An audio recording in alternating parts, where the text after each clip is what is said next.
వచ్చేది, రైతులకు రైతు భరోసా వచ్చేది, మత్స్యకార భరోసా వచ్చేది, డీజిల్ మీద సబ్సిడీ కూడా ఇచ్చే కార్యక్రమం జరిగేది.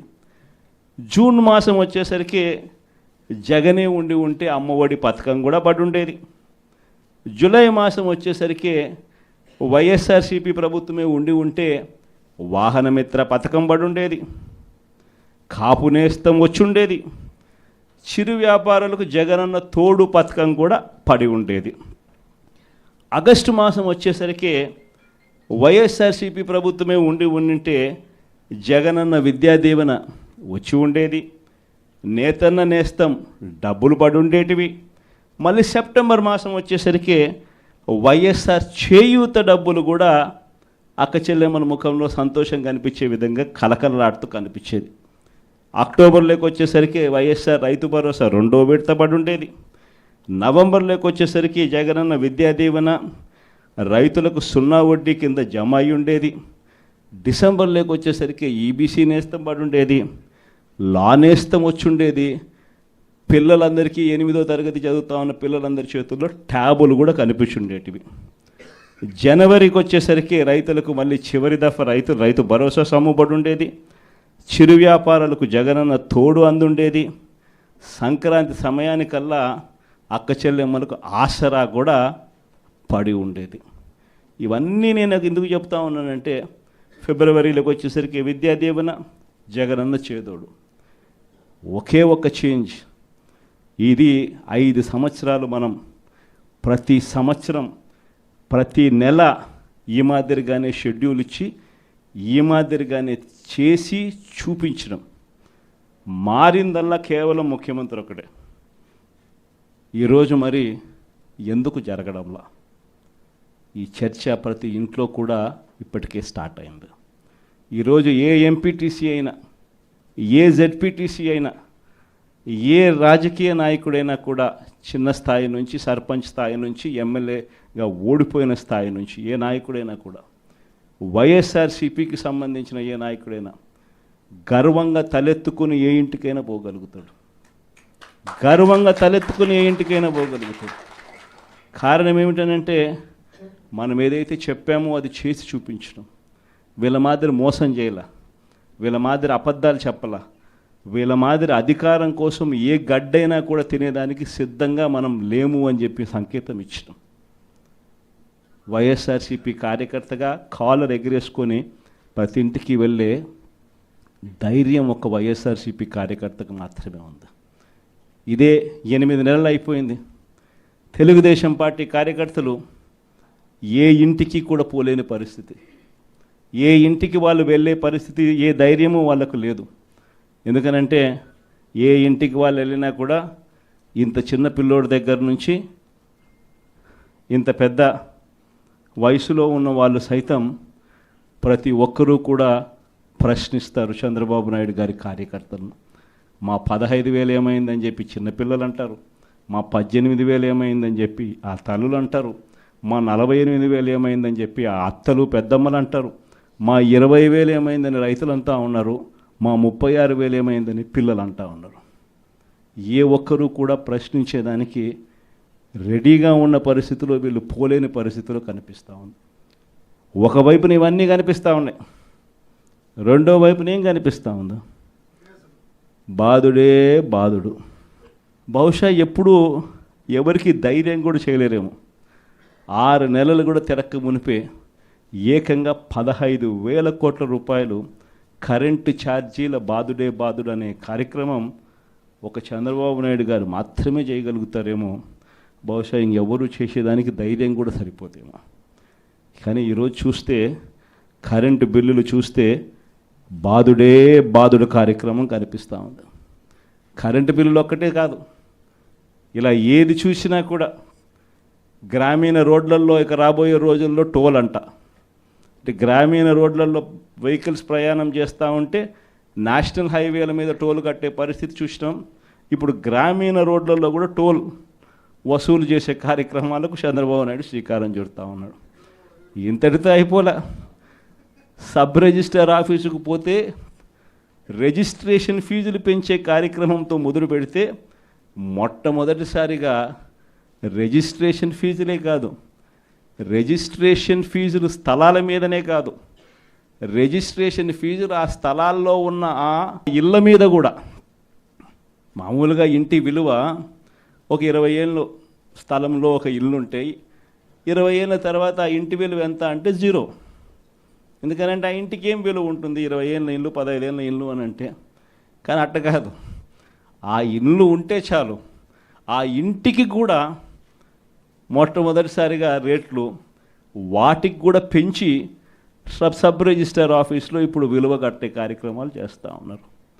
ఇలా ఏది తీసుకున్నా కూడా బాధుడుగా అనిపిస్తూ ఉంది. మరోవైపున చూస్తే చదువుకుంటా ఉన్న పిల్లలకు ఫీజులు అందడంలా, చదువుకుంటా ఉన్న పిల్లలకు మామూలుగా జనవరి, ఫిబ్రవరి, మార్చికి సంబంధించిన క్వార్టర్కి సంబంధించిన విద్యా దీవెన మామూలుగా మేలో ఇవ్వాలి, ఏప్రిల్లో వెరిఫికేషన్ చేయాలి, మేలో మామూలుగా ఫీజులు వెనక్కి ఇవ్వాలి, ఫీజులు ఇవ్వాలి ఆ పిల్లల తల్లుల ఖాతాల్లోకి. మనం ఉంటే అదే జరిగేది. జనవరి, ఫిబ్రవరి, మార్చికి సంబంధించి ఏప్రిల్లో వెరిఫికేషన్ చేసి మేలో ఇచ్చే పరిస్థితి.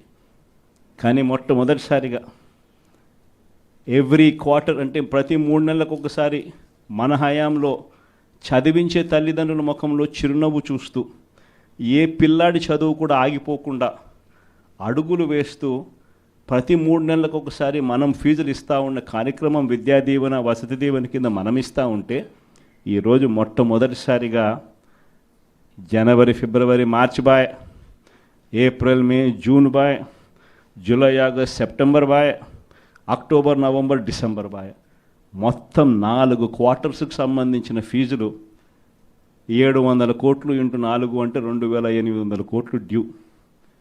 వసతి దీవెన కింద మామూలుగా ప్రతి సంవత్సరం ఏప్రిల్ మాసంలో 1100 కోట్లు మనం బటన్ నొక్కి నేరుగా పిల్లల చేతుల్లో పెడతా ఉంటే అది పాయ. మొత్తానికి విద్యా దీవెన, వసతి దీవెన కింద 3900 కోట్ల రూపాయలు చంద్రబాబు నాయుడు గారు ప్రభుత్వం వచ్చిన తర్వాత ఫీజులు అందక మొట్టమొదటిసారిగా పిల్లలు చదువులు మానేస్తూ ఉన్న పరిస్థితి ఈరోజు కనిపిస్తూ ఉంది.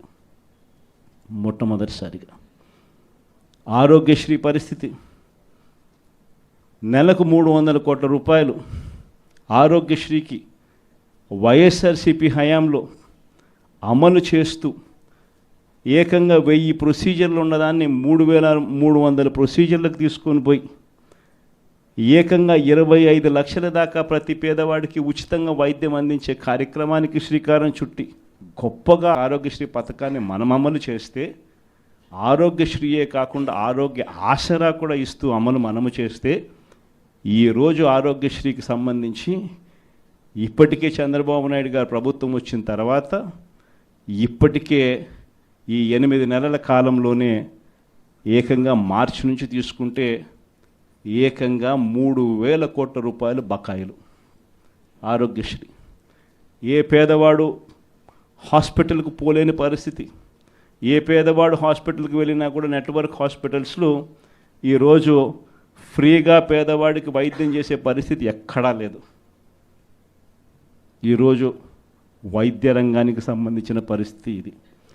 వ్యవసాయ రంగానికి సంబంధించి పరిస్థితి చూస్తే ఉచిత పంటల బీమా గాలికి ఎగిరిపోయింది, ఆర్బీకే నిర్వీర్యమైపోయాయి, ఈ క్రాప్ అన్నది కనిపించడంలా, రైతు భరోసా కింద రైతులకు పెట్టుబడి సహాయం కింద మన హయాంలో రైతులకు తోడుగా ఉంటూ రైతుకు అండగా ఉంటూ పెట్టుబడి సహాయంతో తోడుగా అందిస్తూ ఉంటే పెట్టుబడి సహాయం ఇచ్చేది పక్కకి వెళ్ళిపోయింది, ఆయన ఇస్తానన్న 20,000 రూపాయలు గాలికి ఎగిరిపోయింది. అసలు ప్రభుత్వం అంటే ఏమిటి? విద్య, వైద్యం, వ్యవసాయం, ఈ 3 రంగాలతో పాటు గవర్నెన్స్, ఈ 4 రంగాలను చూసుకోవడమే ప్రభుత్వం అంటే బాధ్యత. ఈ 4 రంగాల పరిస్థితి ఈరోజు ఎలా ఉందా? విద్య గాలికి ఎగిరిపోయింది, వైద్యం గాలికి ఎగిరిపోయింది, వ్యవసాయం గాలికి ఎగిరిపోయింది. ఈరోజు గవర్నెన్స్ చూద్దామనంటే రెడ్ బుక్ రాజ్యం జరుగుతూ ఉంది. ట్రాన్స్పరెంట్గా డోర్ టు డోర్ డెలివరీ జరిగే పరిస్థితి నుంచి, ఇంటి వద్దకే పాలన దగ్గర నుంచి ఈరోజు తెలుగుదేశం పార్టీ కార్యకర్తల చుట్టూ తిరగాల్సిన పాలన మళ్ళీ స్టార్ట్ అయింది. ఈరోజు జరుగుతూ ఉన్న గవర్నెన్స్.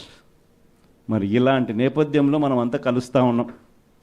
మరి మీరే చెప్పండి, ప్రజలకు తోడుగా మనం ఉండాలి కదా, ప్రజలకు అండగా మనం నిలబడాలి కదా.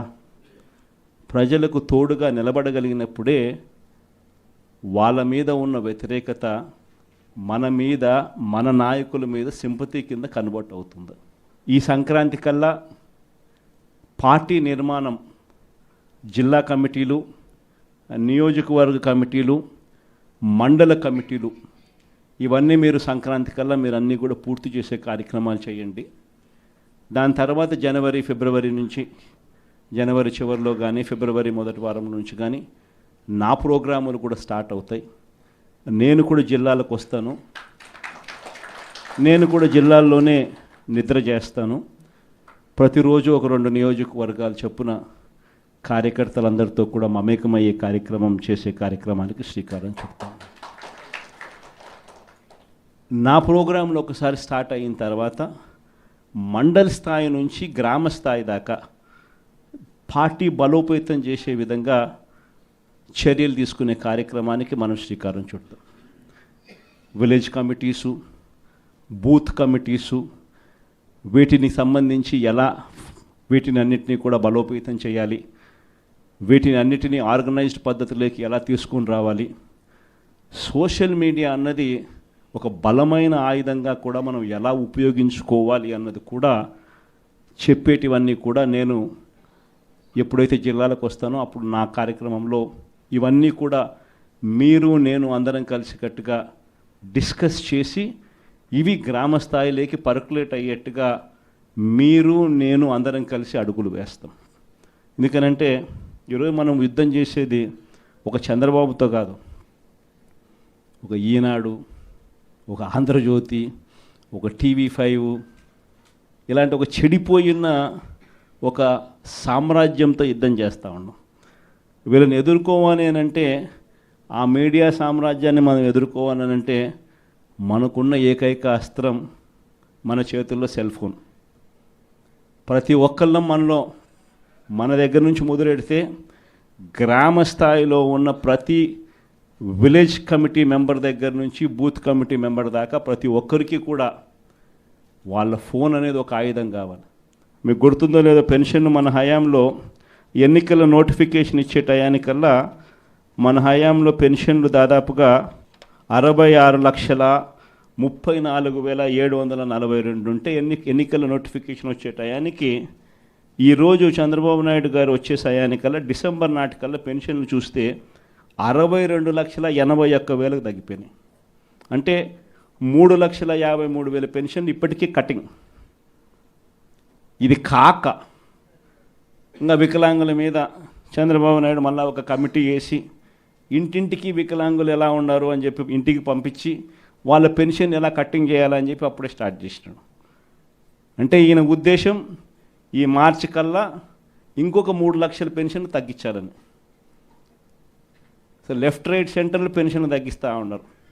పెన్షన్ ఎవరికైతే రాకుండా పోతుందో వాళ్ళు ఫోటో తీయడం పెట్టడం, ఎందుకు నాకు పెన్షన్ ఇవ్వడంలా. అలా మా స్కూళ్ళ పరిస్థితి ఏమిటి, మా కాలేజీల పరిస్థితి ఏమిటి, మా ఊరిలో ఉన్న హాస్పిటళ్ళ పరిస్థితి ఏమిటి అని ప్రతి విషయంలో కూడా మనము ప్రతి కార్యకర్త కూడా విలేజ్ లెవెల్లో ఉన్న కార్యకర్త దగ్గర నుంచి నియోజకవర్గ స్థాయి లీడర్ వరకు కూడా ప్రతి ఒక్కరూ కూడా ఈ ఫోన్ అనే ఒక ఆయుధంతో ప్రజలను జాగృతం చేయాల్సిన అవసరం ఉంది. ఇవన్నీ కూడా రాబోయే రోజుల్లో గ్రామ స్థాయిలోకి మనం తీసుకొని పోయి ప్రతి ఒక్కరిని కూడా జాగృతి చేసే కార్యక్రమం ఉంది. ఇన్ఫ్యాక్ట్ ఇవన్నీ కూడా రాబోయే రోజుల్లో అందరం కలిసికట్టుగా అడుగులు వేసి చంద్రబాబు నాయుడు గారి ప్రభుత్వాన్ని గట్టిగా నిలదీసే కార్యక్రమం చేయాలి. బహుశా కార్యకర్తలకు సంబంధించి ఇంతవరకు ఒక మాదిరిగా చూసాం. కార్యకర్తలను ఇక్కడ కాదు, కార్యకర్తను ఇంకా గొప్పగా చూసుకునే కార్యక్రమం కూడా జరగాల అని చెప్పి కూడా ఆలోచన చేస్తాను. మీ అందరికీ కూడా నేను ఈ విషయం భరోసా ఇచ్చి కూడా చెప్తా ఉన్నా. ఈసారి మాత్రం కార్యకర్త అనేవాడు వైఎస్ఆర్సీపీ జెండా మోసిన ప్రతి ఒక్కరికి చెప్తా ఉండా, ఈసారి జగన్ మీకు ఖచ్చితంగా భరోసా ఇస్తాడని చెప్పి మాత్రం హామీ ఇస్తాను. ఎందుకనంటే ఈ మాదిరిగా ఎప్పుడు కూడా పరిస్థితి ఎప్పుడు చూడలా, మొట్టమొదటిసారి చూస్తూ ఉన్నాం ఈ మాదిరిగా పరిస్థితి. వీళ్ళంతకు వీళ్ళే కొడతా ఉన్నారు, వీళ్ళంతకు వీళ్ళే దొంగ కేసులు పెడతా ఉన్నారు, వీళ్ళంతకు వీళ్ళే మ్యానుఫ్యాక్చర్ చేస్తూ ఉన్నారు కేసులు, వీళ్ళంతకు వీళ్ళే విట్నెస్లు మ్యానుఫ్యాక్చర్ చేస్తూ ఉన్నారు, వీళ్ళంతకు వీళ్ళే కేసులు పెడతా ఉన్నారు. ఒక మనిషిని ఏకంగా 10 చోట్లకు తిప్పుతూ ఉన్నారు. శ్రీకాకుళం నుంచి మొదలు పెడితే కర్నూలు దాకా ప్రతి జిల్లాలోనూ 4 రోజులు 3 రోజులు పెట్టుకుంటూ తిప్పుతూ పోతూ ఉన్నారు. ఇది నిజంగా మారాలా? ఈ కళ్ళెదుటే కనిపిస్తూ ఉన్న ఈ కార్యక్రమాలు ఇవన్నీ చూస్తూ ఉన్నప్పుడు మాత్రం నిజంగా మీ అందరికీ నేత్రం ఖచ్చితంగా ఈ భరోసా ఇస్తా, ఖచ్చితంగా నేను చెప్తా ఉన్నా ఈ మాటలు. ఈరోజు నెల్లూరు జిల్లాకు సంబంధించి ఇక్కడికి వచ్చిన జెడ్పీటీసీలు, ఎంపీపీలు, మున్సిపల్ చైర్పర్సన్లు, డెప్యూటీలు, ఇంకా కాన్స్టిట్యున్సీకి సంబంధించిన ముఖ్యమైన నాయకులు, ప్రజల్లో వ్యతిరేకత 6 నెలలకే ఈ స్థాయిలో ప్రజల్లో వ్యతిరేకత ఉన్న ప్రభుత్వం బహుశా నాకు తెలిసి దేశ చరిత్రలో ఏది ఉండదు, ఒక ఈ ప్రభుత్వమే తప్ప. ఆ స్థాయిలో ప్రభుత్వ వ్యతిరేకత అన్నది అప్పుడే ప్రజల్లో చర్చనీయాంశంగా మారింది. మొట్టమొదటిసారిగా ఈ స్థాయి నుంచి కాదు, ఈ స్థాయిలో కనిపిస్తుంది ప్రజల్లో ప్రభుత్వం మీద వ్యతిరేకత. ఒకవైపున ఎన్నికలప్పుడు తానిచ్చిన మాటలేమిటి, ఎన్నికలప్పుడు వాళ్ళు చెప్పిన మేనిఫెస్టో ఏమిటి, ఎన్నికలప్పుడు వాళ్ళు చెప్పిన వాగ్దానాలు ఏమిటి, చివరికి దాదాపుగా 8 నెలలు కావస్తూ ఉంది. ఈ 8 నెలల్లో వాళ్ళు చేసిందేమిటి అన్నది ఒక్కసారి గమనించినట్లయితే ప్రతి ఇంట్లో కూడా ఇదే చర్చ జరుగుతూ ఉంది. గతంలో వచ్చే పథకాలు ఏవి కూడా అమలు కావడంలా. మరోవైపున చూస్తే ఎన్నికలప్పుడేమో ప్రతి ఇంటికి పోయారు, ప్రతి ఇంటికి పోయి మరి ఆ ఇంట్లో ఎవరిని వదిలిపెట్టల. ఎవరు కనిపించినా సరే ఆ ఇంట్లో ఈ సైజు నుంచి మొదలు పెడితే చాలు, నీకు 15,000, నీకు 15,000, నీకు 15,000 దగ్గర నుంచి స్టార్ట్. ఆ నుంచి ఇంక కొంచెం అడుగులు ముందుకు వేస్తే ఆ ఇంట్లో నుంచి ఆ పిల్లల తల్లి బయటకు వచ్చిందనంటే, ఆ తల్లి బయటకు వచ్చినా, ఆ పిల్లల చిన్నమ్మలు బయటకు వచ్చినా కానీ వెంటనే నీకు 18,000, నీకు 18,000, నీకు 18,000 అని స్టార్ట్. అందరితో ఆగల. ఆ ఇంట్లో ఎవరు కనపడినా సరే, ఆ ఇంట్లో ఆ తల్లుల పెద్దమ్మలు, ఆ తల్లుల అత్తలు, వాళ్ళు బయటకు వస్తే చాలు, నీకు 48,000, నీకు 48,000, నీకు 48,000. అంతటితో కూడా ఆగల. ఆ ఇంట్లో నుంచి ఒక 20 ఏళ్ళ పిల్లోడు అలా నడుచుకుంటూ బయటకు వస్తూ కనిపిస్తే చాలు, నీకు కూడా 36,000, 36,000, 36,000 అన్న మొదలుపెట్టారు. అంతటితో కూడా రాగల. ఇంట్లో నుంచి ఎవరైనా రైతుగా కనిపించాడంటే, ఒక కండువా వేసుకుని పెద్ద మనిషి ఎవరైనా కనిపించారంటే, నీకు 20,000, నీకు 20,000, నీకు 20,000 అని స్టార్ట్. ఇలా ఇంట్లో ఎవరు కనపడినా, ఏ సైజులో కనపడినా, ఈ సైజు నుంచి ఈ సైజు దాకా ఎవరు కనపడినా కూడా ఇంట్లో 15,000 నుంచి మొదలు పెడితే 48,000 దాకా ప్రతి ఒక్కరికి నీకు నీకు నీకు నీకు అని చెప్పుకుంటూ వచ్చారు. కానీ ఆ రోజు మనం అబద్ధాలు చెప్పాల. బహుశా వెనక్కి వెళ్ళి మళ్ళీ ఇది జరుగుతుంది అని తెలిసి బహుశా మళ్ళీ ఆ రోజుకి మళ్ళీ వెళ్ళి ఈ రోజైనా ఆ రోజు మాదిరిగా భావించి మళ్ళీ చెప్తారా అని అంటే బహుశా మనం అది కూడా ఎప్పుడు చెప్పమేమో. ఎందుకనంటే రాజకీయాలలో ఉన్నప్పుడు క్యారెక్టరు, క్రెడిబిలిటీ ఈ రెండిటికి చాలా విలువ ఉంది. క్యారెక్టరు, క్రెడిబిలిటీ అనేది ఎలాంటివి అని అంటే, ఒక మనిషి ఒక లీడర్గా మనం ఒక మాట చెప్పినప్పుడు అదొక కార్యకర్తకు కావచ్చు, లేకపోతే ఒక మనిషికి కావచ్చు, లేదా ఒక ఇంటికి కావచ్చు, ఒక వ్యక్తికి కావచ్చు. మనం ఒక మాట చెప్పినప్పుడు ఆ మాట నమ్ముతారు, ఆ తర్వాత చూస్తారు. ఆ తర్వాత అది జరగనప్పుడు ఆ తర్వాత ఆ మనిషికి విలువ పోతుంది. క్యారెక్టర్, క్రెడిబిలిటీ అన్నది అంత స్ట్రాంగ్ పదాలు. అందుకే మనం అబద్ధాలు చెప్పలేకపోయాం. అందుకే మనం ఆ రోజు మేనిఫెస్టో గురించి మనం ఇదే మాదిరిగా రిలీజ్ చేసేటప్పుడు ఒక పెద్ద ప్రజెంటేషన్ ఈ మాదిరిగానే ఇచ్చా.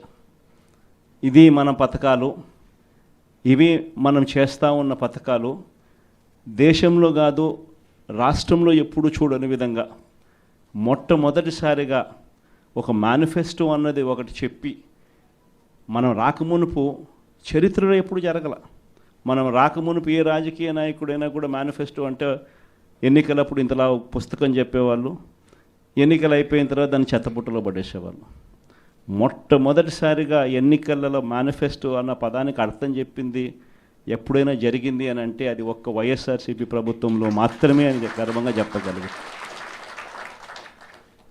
అంత గొప్పగా దేశంలో ఎప్పుడు జరగని విధంగా బడ్జెట్ ప్రవేశపెట్టేటప్పుడే సంక్షేమ క్యాలెండర్ కూడా రిలీజ్ చేస్తూ ఏ నెలలో ఏ పథకం మనం అమలు చేస్తామో ముందే చెప్పి ఆ పథకాన్ని తూచా తప్పకుండా ఆ నెలలో నేరుగా బటన్ నొక్కి నా అక్క చెల్లెమ్మల ముఖాలలో సంతోషాన్ని చూడాలని చెప్పి తాపత్రయపడిన ప్రభుత్వం దేశ చరిత్రలో ఏదైనా ఉంది అని అంటే అది ఒక్క వైఎస్ఆర్సీపీ ప్రభుత్వం మాత్రమే అని చెప్పగలుగుతాం. నిజంగా అదే విషయాలన్నీ కూడా చెప్పి చూపించాం. ఇది రాష్ట్ర బడ్జెటు, ఈ మాదిరిగా మనం చేసుకుంటూ పోతా ఉంటే మనకి ఇంత ఖర్చు అవుతూ ఉంది. చంద్రబాబు నాయుడు గారు చెప్తా ఉన్నట్టు ఇవన్నీ చెప్తా ఉన్నాడు, సూపర్ 6 అని సూపర్ 7 అని. ఆయన చెప్పిన పథకాలన్నీ అమలు చేయాలి అని అంటే 1,72,000 కోట్లు కావాలి. ఇది అయ్యే పనులు కాదు, ఆయన చెప్తా ఉండే అబద్ధాలు, మోసాలు అని చెప్పి ఇదే మాటలు నేను చెప్పా. ఇదే మాటలే నేను చెప్పా. ఎన్నికలప్పుడు బహుశా ప్రతి సభలో కూడా ఇదే చెప్పా. చంద్రబాబు నాయుడు నమ్మడము అని అంటే చంద్రముఖిని నిద్ర లేపడమే అని చెప్పా. చంద్రబాబు నాయుడు నమ్మడము అని అంటే పులి నోట్లో తలకాయ పెట్టడమే అని కూడా చెప్పిన.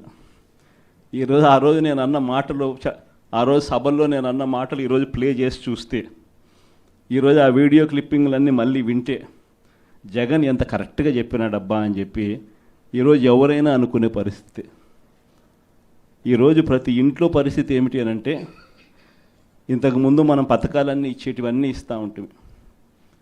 ప్రతి నెల ఏదో ఒక పథకం ద్వారా ఏదో ఒక మేలు జరిగించే కార్యక్రమం జరుగుతూ ఉన్నది. జగన్ ఉన్నప్పుడు కనీసం పలావన్నా పెడతా అన్నాడు. జగన్ పోయాడు, చంద్రబాబు నాయుడు వచ్చాడు, బిర్యానీ పెడతానన్నాడు. చివరికి బిర్యానీ పోయింది, పలావ్ పోయింది, 2 పోయినా ఈ పొద్దు అని చెప్పి ఈరోజు ప్రతి ఇంట్లో కూడా ఈరోజు చర్చనీయాంశంగా మారింది. ఈరోజు చంద్రబాబు నాయుడు చెప్పిన ప్రతి పథకం కూడా, ఇంతకుముందు మనకు ఇప్పటికి చంద్రబాబు నాయుడుకి తేడా ఏమిటి? ఇంతకుముందు ఒక 7 నెలల కిందటికి పోయి చూస్తే జగన్ ప్రభుత్వం ఉన్నది, మన ప్రభుత్వం ఉన్నది. మన ప్రభుత్వంలో మరి ఎందుకు ప్రతి పథకము ఎటువంటి ఇబ్బంది లేకుండా ప్రజలకు అన్నీ కూడా డోర్ డెలివరీ జరుగుతూ ప్రజలందరి ముఖంలో సంతోషాన్ని చూస్తూ ప్రతి పథకం ఎందుకు ఎలా అమలు అయింది? మరి చంద్రబాబు నాయుడు వచ్చినాడు, తేడా ఒక్క ముఖ్యమంత్రి ఒకడే మారాడు. మరి ఎందుకు చంద్రబాబు నాయుడు చేయలేకపోతా ఉన్నాడు? ఈ అంశం అన్నది ప్రతి ఇంట్లో ఇప్పటికే చర్చనీయాంశమైంది. ఏం తేడా ఉంది? ఒక ముఖ్యమంత్రి ఒకడే మారాడు. మరి జగన్ హయాంలో ఇవన్నీ ఎందుకు జరిగాయి? మరి జగన్ హయాంలో జగన్ దిగిపోయిన తర్వాత చంద్రబాబు నాయుడు వచ్చిన తర్వాత ఎందుకు చంద్రబాబు నాయుడు చేయలేకపోతా ఉన్నాడు? ఈ అంశం ప్రతి ఇంట్లోనూ కూడా చర్చ. నిజంగా చంద్రబాబు నాయుడు చెప్పిన హామీలు, వాగ్దానాలన్నీ గాలికి ఎగిరిపోయాయి. మరోవైపున చూస్తే ప్రతి ఇంట్లో ఈరోజు చర్చ ఏమిటంటే, 8 నెలలు అయిపోయింది, సంక్రాంతి వచ్చేసింది, అదే జగనే ఉండి ఉంటే, అదే వైఎస్ఆర్సీపీ ప్రభుత్వమే ఉండింటే ఏప్రిల్ మాసంలోనే వసతి దీవెన వచ్చేది, డ్వాక్రా అక్క చెల్లెమ్మలకు 0 వడ్డీ ఏప్రిల్ నెలలోనే వచ్చేది, మే నెల వచ్చేసరికి జగనన్న విద్యా దీవెన వచ్చేది, రైతులకు ఉచిత పంటల బీమా వచ్చేది, రైతులకు రైతు భరోసా వచ్చేది, మత్స్యకార భరోసా వచ్చేది, డీజిల్ మీద సబ్సిడీ కూడా ఇచ్చే కార్యక్రమం జరిగేది. జూన్ మాసం వచ్చేసరికి జగనే ఉండి ఉంటే అమ్మఒడి పథకం కూడా పడి ఉండేది. జూలై మాసం వచ్చేసరికి వైఎస్ఆర్సీపీ ప్రభుత్వమే ఉండి ఉంటే వాహనమిత్ర పథకం పడి ఉండేది, కాపు నేస్తం వచ్చి ఉండేది, చిరు వ్యాపారులకు జగనన్న తోడు పథకం కూడా పడి ఉండేది. ఆగస్టు మాసం వచ్చేసరికి వైఎస్ఆర్సీపీ ప్రభుత్వమే ఉంటే జగనన్న విద్యాదీవెన వచ్చి ఉండేది, నేతన్న నేస్తం డబ్బులు పడి ఉండేటివి. మళ్ళీ సెప్టెంబర్ మాసం వచ్చేసరికి వైఎస్ఆర్ చేయూత డబ్బులు కూడా అక్క చెల్లెమ్మల ముఖంలో సంతోషం కనిపించే విధంగా కలకలలాడుతూ కనిపించేది. అక్టోబర్లోకి వచ్చేసరికి వైఎస్ఆర్ రైతు భరోసా 2వ విడత పడి ఉండేది. నవంబర్లోకి వచ్చేసరికి జగనన్న విద్యాదీవెన రైతులకు 0 వడ్డీ కింద జమ అయి ఉండేది. డిసెంబర్లోకి వచ్చేసరికి ఈబీసీ నేస్తం పడి ఉండేది, లా నేస్తం వచ్చి ఉండేది.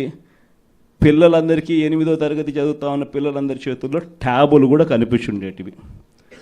జనవరికి వచ్చేసరికి రైతులకు మళ్ళీ చివరి దఫా రైతు భరోసా సమ్ముబడి ఉండేది, చిరు వ్యాపారాలకు జగనన్న తోడు అందుండేది. సంక్రాంతి సమయానికల్లా అక్క చెల్లెమ్మలకు ఆసరా కూడా పడి ఉండేది. ఇవన్నీ నేను ఎందుకు చెప్తా ఉన్నానంటే ఫిబ్రవరిలోకి వచ్చేసరికి విద్యాదీవెన, జగనన్న చేదోడు, ఒకే ఒక చేంజ్. ఇది 5 సంవత్సరాలు మనం ప్రతి సంవత్సరం ప్రతి నెల ఈ మాదిరిగానే షెడ్యూల్ ఇచ్చి ఈ మాదిరిగానే చేసి చూపించడం. మారిందల్లా కేవలం ముఖ్యమంత్రి ఒకటే. ఈరోజు మరి ఎందుకు జరగడంలా ఈ చర్చ ప్రతి ఇంట్లో కూడా ఇప్పటికే స్టార్ట్ అయింది. ఈరోజు ఏ ఎంపీటీసీ అయినా, ఏ జెడ్పీటీసీ అయినా, ఏ రాజకీయ నాయకుడైనా కూడా చిన్న స్థాయి నుంచి సర్పంచ్ స్థాయి నుంచి ఎమ్మెల్యేగా ఓడిపోయిన స్థాయి నుంచి ఏ నాయకుడైనా కూడా వైఎస్ఆర్సీపీకి సంబంధించిన ఏ నాయకుడైనా గర్వంగా తలెత్తుకుని ఏ ఇంటికైనా పోగలుగుతాడు. గర్వంగా తలెత్తుకుని ఏ ఇంటికైనా పోగలుగుతాడు. కారణం ఏమిటనంటే మనం ఏదైతే చెప్పామో అది చేసి చూపించడం. వీళ్ళ మాదిరి మోసం చేయాల, వీళ్ళ మాదిరి అబద్ధాలు చెప్పాల, వీళ్ళ మాదిరి అధికారం కోసం ఏ గడ్డైనా కూడా తినేదానికి సిద్ధంగా మనం లేము అని చెప్పి సంకేతం ఇచ్చినాం. వైఎస్ఆర్సీపీ కార్యకర్తగా కాలర్ ఎగిరేసుకొని ప్రతి ఇంటికి వెళ్ళే ధైర్యం ఒక వైఎస్ఆర్సీపీ కార్యకర్తకు మాత్రమే ఉంది. ఇదే 8 నెలలు అయిపోయింది.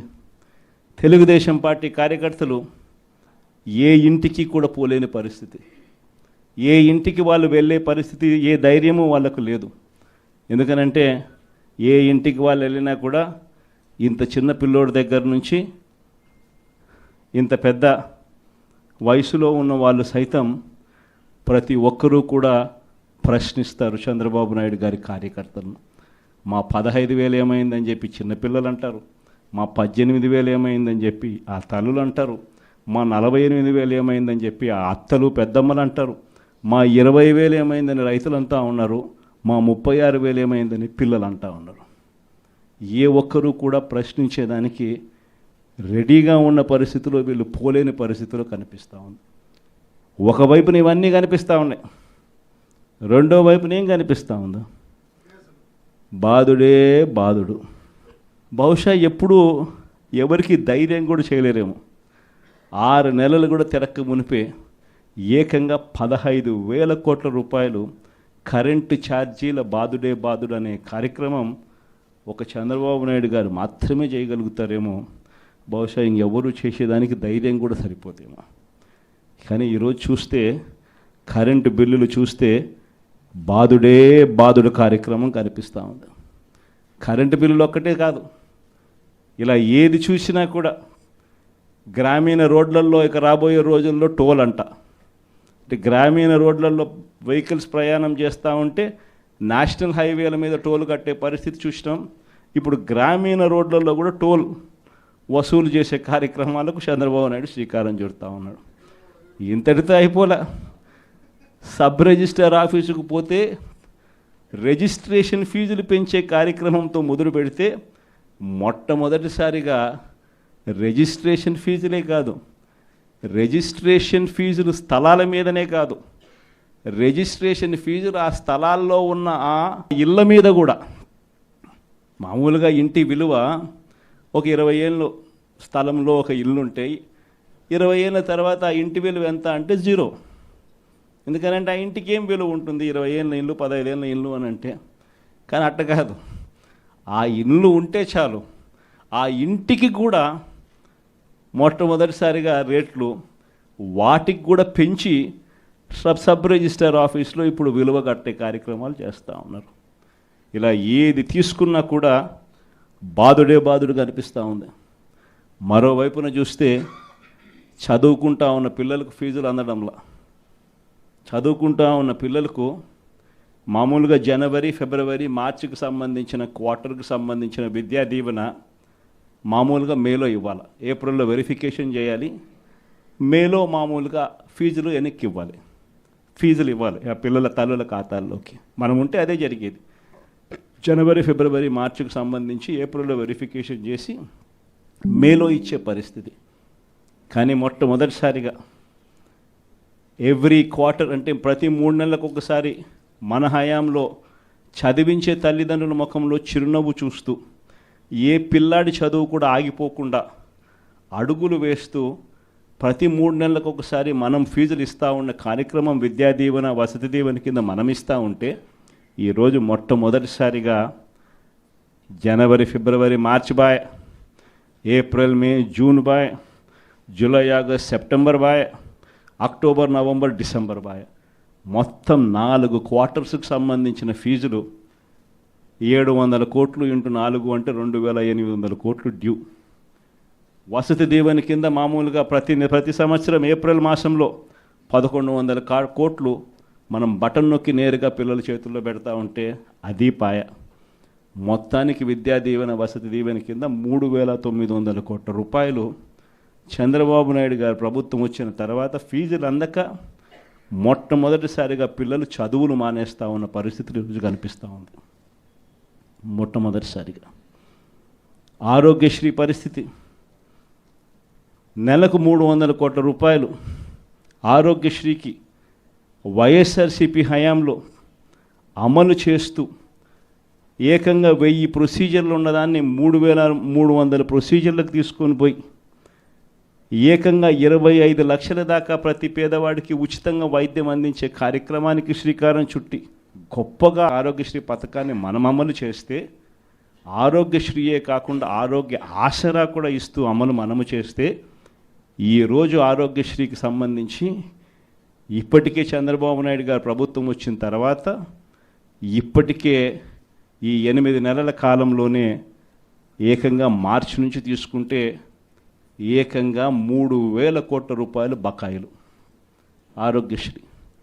ఏ పేదవాడు హాస్పిటల్కు పోలేని పరిస్థితి, ఏ పేదవాడు హాస్పిటల్కి వెళ్ళినా కూడా నెట్వర్క్ హాస్పిటల్స్లో ఈరోజు ఫ్రీగా పేదవాడికి వైద్యం చేసే పరిస్థితి ఎక్కడా లేదు.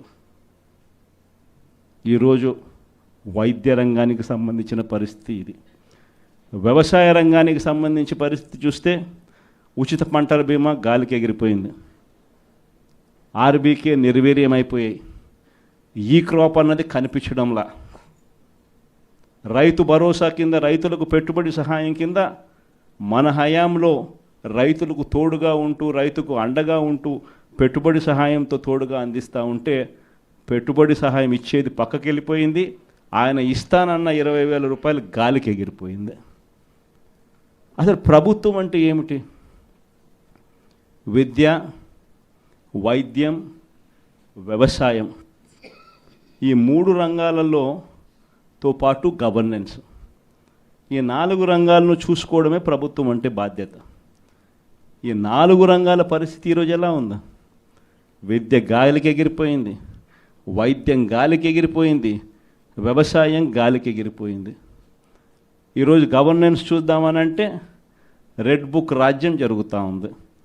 ట్రాన్స్పరెంట్గా డోర్ టు డోర్ డెలివరీ జరిగే పరిస్థితి నుంచి, ఇంటి వద్దకే పాలన దగ్గర నుంచి ఈరోజు తెలుగుదేశం పార్టీ కార్యకర్తల చుట్టూ తిరగాల్సిన పాలన మళ్ళీ స్టార్ట్ అయింది. ఈరోజు జరుగుతూ ఉన్న గవర్నెన్స్. మరి ఇలాంటి నేపథ్యంలో మనం అంతా కలుస్తూ ఉన్నాం. మరి మీరే చెప్పండి, ప్రజలకు తోడుగా మనం ఉండాలి కదా, ప్రజలకు అండగా మనం నిలబడాలి కదా. ప్రజలకు తోడుగా నిలబడగలిగినప్పుడే వాళ్ళ మీద ఉన్న వ్యతిరేకత మన మీద, మన నాయకుల మీద సింపతి కింద కన్వర్ట్ అవుతుంది. ఈ సంక్రాంతి కల్లా పార్టీ నిర్మాణం, జిల్లా కమిటీలు, నియోజకవర్గ కమిటీలు, మండల కమిటీలు, ఇవన్నీ మీరు సంక్రాంతి కల్లా మీరు అన్నీ కూడా పూర్తి చేసే కార్యక్రమాలు చేయండి. దాని తర్వాత జనవరి, ఫిబ్రవరి నుంచి, జనవరి చివరిలో కానీ ఫిబ్రవరి మొదటి వారం నుంచి కానీ నా ప్రోగ్రాములు కూడా స్టార్ట్ అవుతాయి.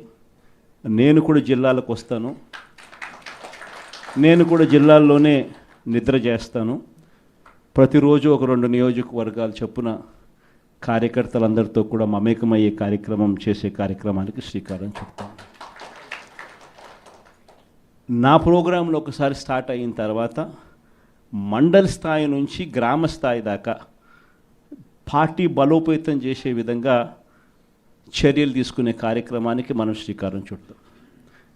విలేజ్ కమిటీసు, బూత్ కమిటీసు, వీటిని సంబంధించి ఎలా వీటిని అన్నిటినీ కూడా బలోపేతం చేయాలి, వీటిని అన్నిటినీ ఆర్గనైజ్డ్ పద్ధతిలోకి ఎలా తీసుకుని రావాలి.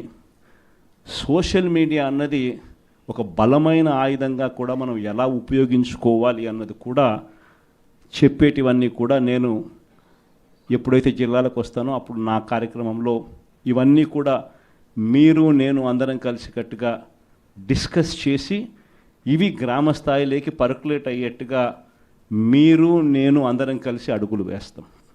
ఎందుకనంటే ఈరోజు మనం యుద్ధం చేసేది ఒక చంద్రబాబుతో కాదు, ఒక ఈనాడు, ఒక ఆంధ్రజ్యోతి, ఒక TV5 ఇలాంటి ఒక చెడిపోయిన ఒక సామ్రాజ్యంతో యుద్ధం చేస్తూ ఉన్నాం. వీళ్ళని ఎదుర్కోవాలి అని అంటే, ఆ మీడియా సామ్రాజ్యాన్ని మనం ఎదుర్కోవాలి అంటే మనకున్న ఏకైక అస్త్రం మన చేతుల్లో సెల్ ఫోన్. ప్రతి ఒక్కళ్ళం మనలో మన దగ్గర నుంచి మొదలెడితే గ్రామ స్థాయిలో ఉన్న ప్రతి విలేజ్ కమిటీ మెంబర్ దగ్గర నుంచి బూత్ కమిటీ మెంబర్ దాకా ప్రతి ఒక్కరికి కూడా వాళ్ళ ఫోన్ అనేది ఒక ఆయుధం కావాలి. మీకు గుర్తుందో లేదో, పెన్షన్ మన హయాంలో ఎన్నికల నోటిఫికేషన్ ఇచ్చే టయానికల్లా మన హయాంలో పెన్షన్లు దాదాపుగా 66,34,742 ఉంటే ఎన్నికల నోటిఫికేషన్ వచ్చే టయానికి ఈరోజు చంద్రబాబు నాయుడు గారు వచ్చే టయానికల్లా డిసెంబర్ నాటికల్లా పెన్షన్లు చూస్తే 62,81,000 తగ్గిపోయినాయి. అంటే 3,53,000 పెన్షన్లు ఇప్పటికీ కటింగ్. ఇది కాక ఇంకా వికలాంగుల మీద చంద్రబాబు నాయుడు మళ్ళీ ఒక కమిటీ వేసి ఇంటింటికి వికలాంగులు ఎలా ఉన్నారు అని చెప్పి ఇంటికి పంపించి వాళ్ళ పెన్షన్ ఎలా కట్టింగ్ చేయాలని చెప్పి అప్పుడే స్టార్ట్ చేసినాడు. అంటే ఈయన ఉద్దేశం ఈ మార్చి కల్లా ఇంకొక 3 లక్షల పెన్షన్ తగ్గించాలని. సో లెఫ్ట్ రైట్ సెంటర్లో పెన్షన్ తగ్గిస్తూ ఉన్నారు. పెన్షన్ ఎవరికైతే రాకుండా పోతుందో వాళ్ళు ఫోటో తీయడం పెట్టడం, ఎందుకు నాకు పెన్షన్ ఇవ్వడంలా.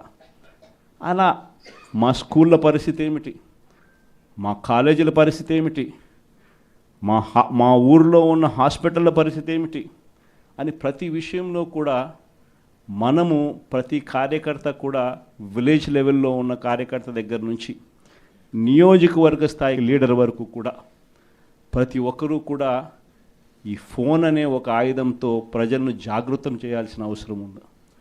ఇవన్నీ కూడా రాబోయే రోజుల్లో గ్రామ స్థాయిలోకి మనం తీసుకొని పోయి ప్రతి ఒక్కరిని కూడా జాగృతి చేసే కార్యక్రమం ఉంది. ఇన్ఫ్యాక్ట్ ఇవన్నీ కూడా రాబోయే రోజుల్లో అందరం కలిసికట్టుగా అడుగులు వేసి చంద్రబాబు నాయుడు గారి ప్రభుత్వాన్ని గట్టిగా నిలదీసే కార్యక్రమం చేయాలి. బహుశా కార్యకర్తలకు సంబంధించి ఇంతవరకు ఒక మాదిరిగా చూసాం. కార్యకర్తలను ఇక్కడ కాదు, కార్యకర్తను ఇంకా గొప్పగా చూసుకునే కార్యక్రమం కూడా జరగాల అని చెప్పి కూడా ఆలోచన చేస్తాను. మీ అందరికీ కూడా నేను ఈ విషయం భరోసా ఇచ్చి కూడా చెప్తా ఉన్నా. ఈసారి మాత్రం కార్యకర్త అనేవాడు వైఎస్ఆర్సీపీ జెండా మోసిన ప్రతి ఒక్కరికి చెప్తా ఉండా, ఈసారి జగన్ మీకు ఖచ్చితంగా భరోసా ఇస్తాడని చెప్పి మాత్రం హామీ ఇస్తాను. ఎందుకనంటే ఈ మాదిరిగా ఎప్పుడు కూడా పరిస్థితి ఎప్పుడు చూడలా. మొట్టమొదటిసారి చూస్తూ ఉన్నాం ఈ మాదిరిగా పరిస్థితి. వీళ్ళంతకు వీళ్ళే కొడతా ఉన్నారు, వీళ్ళంతకు వీళ్ళే దొంగ కేసులు పెడతా ఉన్నారు, వీళ్ళంతకు వీళ్ళే మ్యానుఫ్యాక్చర్ చేస్తూ ఉన్నారు కేసులు, వీళ్ళంతకు వీళ్ళే విట్నెస్లు మ్యానుఫ్యాక్చర్ చేస్తూ ఉన్నారు, వీళ్ళంతకు వీళ్ళే కేసులు పెడతా ఉన్నారు. ఒక మనిషిని ఏకంగా 10 చోట్లకు తిప్పుతూ ఉన్నారు. శ్రీకాకుళం నుంచి మొదలు పెడితే కర్నూలు దాకా ప్రతి జిల్లాలోనూ 4 రోజులు 3 రోజులు పెట్టుకుంటూ తిప్పుతూ పోతూ ఉన్నారు. ఇది నిజంగా మారాలా? ఈ కళ్ళెదుటే కనిపిస్తూ ఉన్న ఈ కార్యక్రమాలు ఇవన్నీ చూస్తూ ఉన్నప్పుడు మాత్రం నిజంగా మీ అందరికీ నేత్రం ఖచ్చితంగా ఈ భరోసా ఇస్తా, ఖచ్చితంగా నేను చెప్తా ఉన్నా ఈ మాటలు. ఈరోజు నెల్లూరు జిల్లాకు సంబంధించి ఇక్కడికి వచ్చిన జెడ్పీటీసీలు, ఎంపీపీలు, మున్సిపల్ చైర్పర్సన్లు, డెప్యూటీలు, ఇంకా కాన్స్టిట్యున్సీకి సంబంధించిన ముఖ్యమైన నాయకులు, ప్రజల్లో వ్యతిరేకత 6 నెలలకే ఈ స్థాయిలో ప్రజల్లో వ్యతిరేకత ఉన్న ప్రభుత్వం బహుశా నాకు తెలిసి దేశ చరిత్రలో ఏది ఉండదు, ఒక ఈ ప్రభుత్వంలో తప్ప. ఆ స్థాయిలో ప్రభుత్వ వ్యతిరేకత అన్నది అప్పుడే ప్రజల్లో చర్చనీయాంశంగా మారింది. మొట్టమొదటిసారిగా ఈ స్థాయి నుంచి కాదు, ఈ స్థాయిలో కనిపిస్తుంది ప్రజల్లో ప్రభుత్వం మీద వ్యతిరేకత.